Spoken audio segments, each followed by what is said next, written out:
Hello বন্ধুরা, আবার চলে এসেছি তোমাদের সামনে নতুন একটা ভিডিও নিয়ে। তো সবার আগে জানাই, আমার চ্যানেলেতে যারা যারা লাইক, কমেন্ট এবং সাবস্ক্রাইব করেছো তাদেরকে অসংখ্য ধন্যবাদ।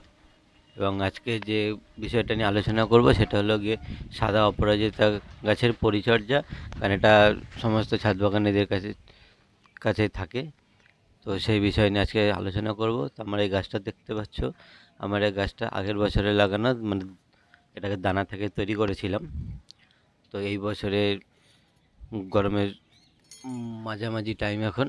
তো এই গাছটাকে আমি এখন একটুখানি পটিং করব। তো সেই গাছটা এখন পটিং কীরমভাবে করব, একদম অল্প টাইমের মধ্যে বা অল্প কিছু জিনিস দিয়ে, তো সেটাই তোমাদের সামনে দেখাবো। তো এখানে আমি খানিকটা মতন সর্ষের খোল, হাড়কুচি এবং বন্ডাস, একটুখানি হিমখোল, একটুখানি সুপার ফসফেট, 1 চামচ মতন অ্যাপসম সল্ট, এবং যেহেতু আগের বছরের মাটি, তো সেটার জন্য আমি নিয়ে নিয়েছি একটুখানি সাব পাউডার, এবং এখানেতে রয়েছে ভার্মি কম্পোস্ট। বা তোমাদের কাছে যদি গোবর সার বা পাতা পচা সার থাকে, তো তোমরা যে কোনো কিছু দিয়ে করতে পারো এটাকে। তো আমার কাছে এখন ভার্মি কম্পোস্ট ছিল দেখে আমি ওই জন্য ভার্মি কম্পোস্ট দিয়ে করছি।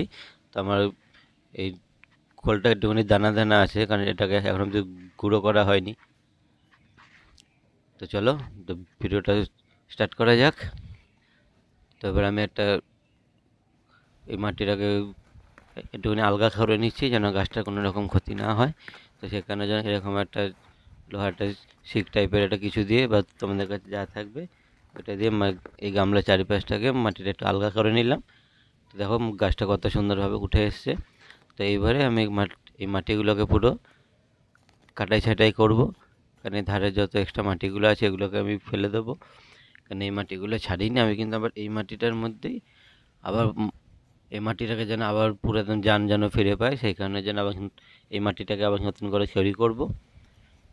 তো আমি এখানের জন্য ভালো করে মাটিগুলোকে ছাড়িয়ে নিচ্ছি। এবং এই গাছটার এই গাছটার চারিপাশ দিয়ে যত শেকড় বাকড় আছে এগুলো সমস্ত কিছু আমি যা আছে শেকড় বাকড়গুলো, এগুলো সমস্ত কিছু সব কাটাই ছাঁটাই করে নিয়ে তারপর গাছটাকে আবার পটিং করব ওই একই গামলাতেই। তো দেখতে পাচ্ছি এরকম মাটিগুলোকে এরকম একটা খুরপি দিয়ে আস্তে আস্তে করে আমি সব ছাড়িয়ে নিচ্ছি। ছাড়িয়ে নিয়ে ধার থেকে পুরো ছাড়িয়ে, এবং তলার দিকের মাটিগুলোকে ভালো করে ছাড়িয়ে নেব, যেন গাছের এরপরে যখন আবার গাছটাকে নতুন করে পটিং করব, গাছটা যেন এখন শিকড় বৃদ্ধি পেতে যেন কোনো রকম অসুবিধা না হয়। তো এই যে এক্সট্রা যে শিকড়গুলো আছে এগুলো সমস্ত কিছুকে আমি সব কাটিং করে নিচ্ছি। এবং কাটিং করে নেওয়ার পরেতে আগের বছরের যে গামলাটা ছিল আমি কিন্তু সেই গামলাটার মধ্যে আবার গাছটাকে পটিং করব।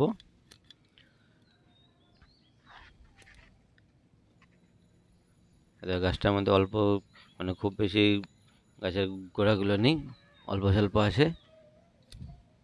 এবং এখানে ভালো করে এগুলো কেটে কেটে নিয়ে সমস্ত তারপরে গাছটাকে আবার বসাবো।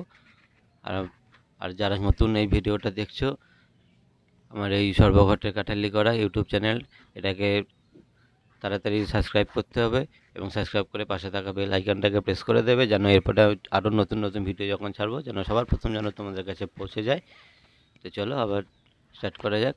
তো আমি এই মাটির যে মিশ্রণগুলো ছিল সবকটা মিশ্রণকে এই মাটিটার মধ্যে আবার দিয়ে ভালো করে হাত দিয়ে ভালো করে একসঙ্গে পুরো একত্র করে নিচ্ছি, যেন মাটির চারিপাশে যেন সমস্ত রকম গাছের পুষ্টিকর খাবারগুলো যেন পুরো ভালোভাবে মিক্স হয়, সেই কারণের জন্য। তো মিক্স করা কমপ্লিট। এবারে যে সেই গামলাটার মধ্যেই ওই গামলাটার মধ্যে আমি খানিকটা পরিমাণে মাটি দেবো। আমাদের যতটা পরিমাণ মাটি লাগবে মাটিটা দিয়ে গাছটাকে আগে বসিয়ে দেখে নেব যে মাটি কম বেশি আর লাগবে কি না। দিয়ে হাত দিয়ে ভালো করে মাটিটা একটুখানি সমান করে নিয়ে এবারে আমি গাছটাকে বসিয়ে দিলাম। বসানোর পরে একটু গাছটা স্ট্রেটভাবে যেন থাকে দেখে নিয়ে তারপরে তার চারিপাশ থেকে গাছটার চারিপাশ থেকে যত রকম ফাঁকা জায়গাটা আছে ওটাকে আমি মাটি দিয়ে পুরো ভর্তি করে দিলাম। তো ভর্তি করে দেওয়ার পরে এবারে শুধু গাছটার মধ্যে জল দিয়ে গাছটাকে আমি ছাওয়া জায়গাতে কয়েকদিনের জন্য থাকবে যেন, কারণ খুব বেশি যেন রোদ্দুর যেন না পায় গাছটার মধ্যে। তো আজকের মতন এইটুখানি, দেখাবে আবার তাহলে আবার নেক্সট ভিডিওতে। ভিডিওটা যদি ভালো লেগে থাকে তাহলে পরে আমার চ্যানেলটাকে সাবস্ক্রাইব করবে, লাইক করবে, আর বন্ধুরা কিন্তু কমেন্ট করতে ভুলবে না যে আমার এই ভিডিওটা কীরকম হয়েছে। তোমরা কমেন্ট করলে পরে বা তোমরা লাইক করলে পরে আরও তাহলে পরে নতুন নতুন ভিডিও করতে তাহলে পরে সাহস হবে যে আমার ভিডিওগুলো ভালো হচ্ছে না খারাপ হচ্ছে। তোমরা জানালে পরে তাহলে ভিডিওগুলো করতে আমার তাহলে পরে ইন্টারেস্ট থাকবে। তো চলো আজকের মতন এইটুখানি। আমার গাছটাকে এবার আমি ছাওয়া জায়গাতে এটাকে রেখে দেবো 4-5 দিনের জন্য, যতক্ষণ না এটা গাছটা থেকে নতুন কোনো পাতা বেরোচ্ছে। তো চলো আজকের মতন এইটুখানি, দেখা হচ্ছে আবার নেক্সট ভিডিওর মধ্যে। সবাই সুস্থ থাকবে, ভালো থাকবে।